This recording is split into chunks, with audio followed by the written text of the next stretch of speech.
Hello guys! So ayan, meron tayo ngayong client na naman na talagang pagsubok na naman to. Ito ang tinatawag ng pagsubok ng mga hairdresser guys. So kung mapapansin niyo yung buhok ni Madam, talagang 30 na siya sa color. Si Madam ay galing siya ng medyo strict siya. Riyadh. So ayan, dito siya nagpa-fariban sa Pilipinas. So kung mapapansin niya yung buhok niya is 5 years ago daw na hindi na nariban yung buhok niya. Puro kulay lang siya, tapos puro white hair kasi yung buhok niya. At ito na nga guys, yung kanyang buhok. Ito na yung unang gamot na pagplancha natin.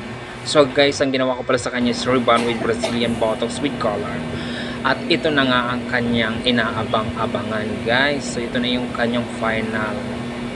O diba, sobrang lambot at napakakintab niyan guys. Talagang ginugol ko oras ko siya. So guys, take note nga pala sa mga hairdresser na or nagbabalak maging hairdresser. Medyo maingat po yung mga ganitong pagre-reban ng ganitong buhok na may kulay. So ayan lang guys.